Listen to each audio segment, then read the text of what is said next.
Hey Blake, I want to know what the impact has been with Ed Reed. Not only what he did the whole offseason, but we saw him on the sidelines. He was pretty prominent on the telecast. How he's helping guys in games, and I guess even with officiating at times.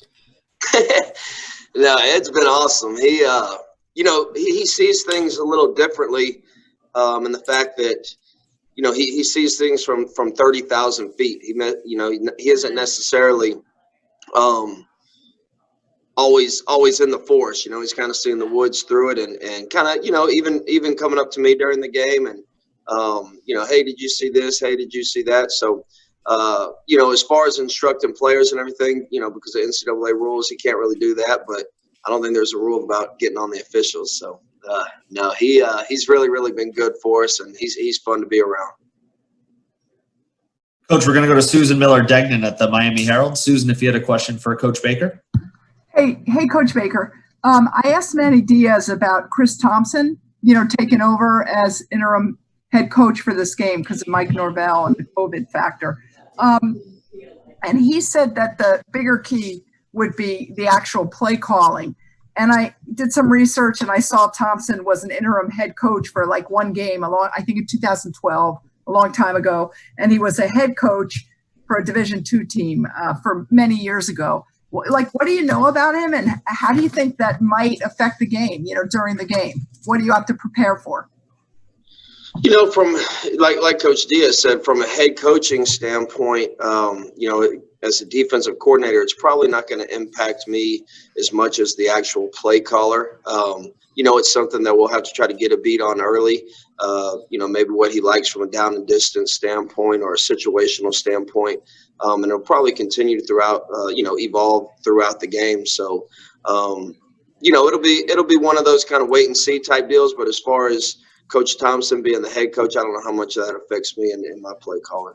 Well, I know he's an offensive-minded guy. So that's right. Why I was asking. I still think at their core, they've had all fall camp. I think at their core, they're going to be who they are. It's kind of hard to change completely in 4 days or whatever the time, 7 days, I guess. So I think that at their core, they'll be very similar. Okay, thank you. Coach, we're going to go to David Lake at InsideTheU. David? Yeah, Coach, I think after the UAB game, you said the corner play was average. Wanted your take on how they looked against Louisville, understanding Louisville has great wide receivers, but how do you feel like they played against Louisville? I thought they played much better, especially DJ Ivey. I thought he responded well all week in practice, really got back to his training and his technique and played outstanding for us on the outside. Obviously, Al having that big interception, the first one to where the turnover chain was huge and a huge part of the game early in that game. So proud of the way they responded. And, it's going to be one of those deals to me where – and TC, let me not forget him. He had 2 forced fumbles, and he came out of center field a couple times and really, had some big time hits there on the sideline. So overall, I thought they played much better, and really proud of the way they responded after UAB. Coach, we've got Manny Navarro from The Athletic. Manny, if you had a question for Coach Baker. Hey, Coach Baker, congrats on the win Saturday. Coach Diaz mentioned 5 guys who graded out on offense and defense as quote-unquote champions. I guess who were the 5 guys for you guys on defense that graded out as champions? Oh, you put me on the spot here, Manny. Sorry. Dude, I don't remember what I ate for breakfast this morning, let alone who was champions last week, man. It's Florida State week. I know. I know, DJ played really well. I'd be lying if I told you exactly who the 5 champions were. I know Jared Harrison Hunt played really, really well for us inside. Zach McLeod probably had his best game as a Hurricane since I've been here. So those are 3 guys that, right off the top of my head. Amari Carter, I thought, played well. So I really can't remember all 5 of them right off the top of my head. And if I could, just a quick follow on the run defense. Coach talked about, I guess, sort of setting the edge against Louisville, that was kind of where the breakdowns happened with tight ends. What specifically did you sort of isolate, and are those easy fixes, I guess? Yeah, I think, there's a certain way we like to play stretch here, from a philosophical standpoint. And I don't think we necessarily played that way when you go back and watch the tape, and it's something that we can get better at it, especially at the point of attack, and specifically at defensive end, we have, even though there's some older guys in there, they're still new to this scheme. So I think we'll get better and better. But I think I know it's fixable, and it'll be corrected. But I don't think our guys didn't compete. I just think it was more of a technique issue. Coach, we're going to go to Chris Stock from InsideTheU. Chris, if you had a question for Coach Baker.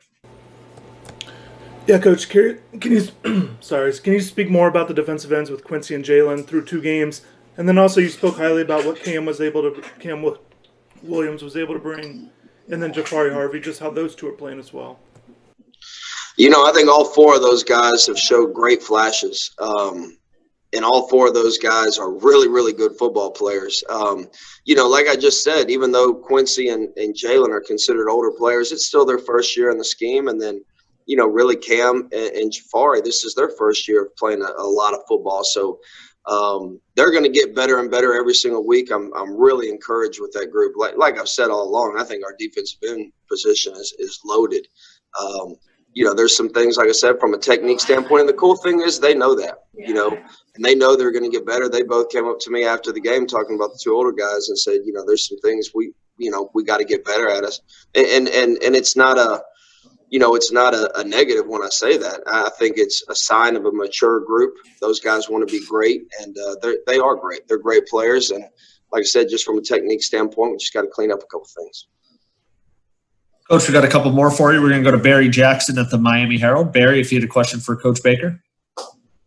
Hi, Blake. Couple of things. I know how important tackling is to you and to Manny. Couple of Bolden's tackles in that game were really impressive. Are those the types of ones you would show your team and say, this is how we want you to wrap up? And also, anyone who you just haven't had enough snaps for yet that you'd like to get in more, but the game opportunity really hasn't presented itself? To answer your first question, Bubba was very active. He has some really, really good examples of tackling. I think overall, really, the first 2 games we've tackled pretty well on defense, which is, the biggest staple when you talk about playing great defense, in my opinion. We definitely like to see more players play, especially I think Avery Huff has really proven himself on special teams. He has done a phenomenal job early in the season. He's a guy we need to try to get greased up and ready to get in the game more. Corey Flagg, I'm speaking at linebacker specifically. Isaiah Dunson, we were able to get in kind of late into the game. And the coolest thing about all these freshmen and sophomores is when you look at our special teams, Coach Backey's doing a phenomenal job integrating those guys in, and they are fun to watch, and that's the thing we preach. Prove yourself on special teams, and that's kind of how you get your wings so to fly so much on defense. So we definitely want to roll more players. I think we're doing a good job on defense, playing a lot of players, but especially those young guys. We want as many guys to play and get their feet wet as possible. Coach, last up for you, we have Matt Baker from the Tampa Bay Times. Matt, if you had a question for Coach Baker. Hey, Blake, you mentioned that not necessarily you were not expecting a ton to be different with Florida State's offense, even with Coach Norvell out. But Chris Thompson is going to be the head guy. Do you know much about Chris? Have you crossed paths with him much? No, we've never crossed paths. Not off the top of my head. The thing about their offense is they're extremely multiple. I mean, you have a lot to prepare for. So we're going to have our hands full regardless of who's necessarily calling it. I truly believe that. But I can't think off the top of my head if we've ever crossed paths. Thank you. Awesome. Coach Baker, thanks for spending a few minutes with us today. Good luck this week in practice, and I'm sure we'll be talking to you soon. All right. Appreciate it. Thank y'all. Thank you.